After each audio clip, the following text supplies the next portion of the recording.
Teman-teman, perkenalkan nama saya Yohanes Primadon dengan NPM 24103494. Saya dari kelas 2024K. Di sini saya akan menjelaskan ilmu IPA biologi yang berkaitan dengan hewan dan tumbuhan yang ada di lingkungan sekitar kita. Baik, pada kesempatan ini saya akan menjelaskan berkaitan dengan proses merawat bunga. Dalam konteks ilmu IPA biologi, bunga merupakan struktur reproduksi tumbuhan yang sangat penting dalam memiliki berbagai aspek menarik untuk dipelajari. Jadi, struktur bunga antara lain anatomi. 1. Petal. Bagian bunga yang berwarna sering berfungsi menarik polinator. 2. Sepal. Bagian pelindungan bunga sebelum mekar. 3. Stamen. Organ reproduksi jantan terdiri dari filmen dan antera yang menghasilkan serbuk sari. Yang keempat, pistil.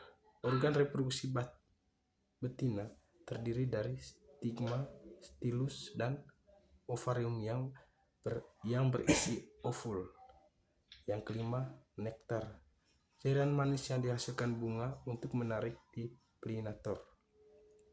Jadi, proses biologi pada bunga, penyerbukan, polinasi atau transfer terbuka sari dari antara ke stigma, bisa melalui angin, air, atau hewan. Polinator, hewan seperti lebah, kupu-kupu, burung yang membantu penyerbukan. Fertilisasi. Setelah penyerbukan terjadi peleburan gamet jantan dari polen dengan gamet betina atau ovul, pembentukan biji. Ovul yang telah dibuahi berkembang menjadi biji. Fotosintesis. Bunga seperti bagian tumbuhan lain melakukan fotosintesis menggunakan klorofil.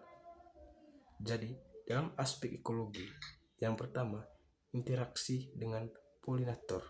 Bunga di polinator memiliki hubungan mutualisme. Bunga mendapat bantuan penyerbukan.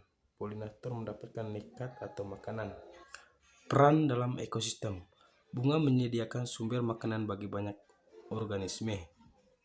Jadi, dalam proses fisiologi tumbuhan, hormon tumbuhan seperti auksin berperan dalam pertumbuhan bunga dan respon terhadap lingkungan.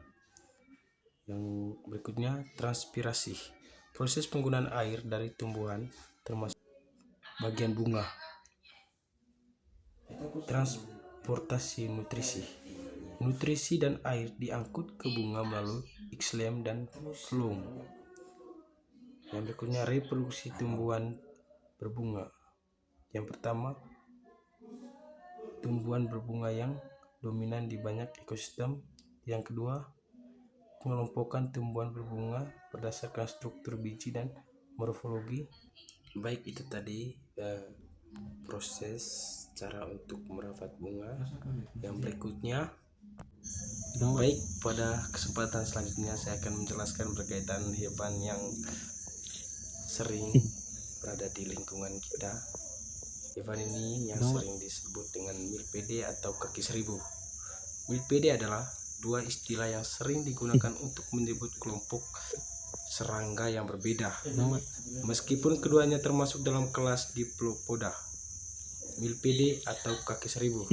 Ciri-ciri milpede memiliki tubuh yang panjang dan terdiri dari banyak segmen dengan dua pasangan kaki pada sebagian besar segmen tubuhnya.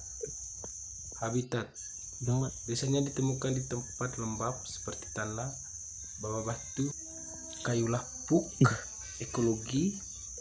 Beberapa ekologi berkontribusi pada proses dekomposisi, memakan bahan organik membusuk. Selanjutnya, peran dalam ekosistem. Dekomposisi, keduanya berperan dalam mengurangi bahan organik. Yang berikutnya, rantai makanan, menjadi sumber makanan bagi beberapa predator seperti burung, reptil. Aspek biologi. reproduksi. Milpida dan Isopoda memiliki strategi reproduksi yang berbeda tergantung spesies, kebutuhan lingkungan. Keduanya umumnya membutuhkan lingkungan yang lembab untuk bertahan hidup. Baik, itu tadi salah satu hewan yang sering kita lihat di sekitaran lingkungan. Sekian dan terima kasih.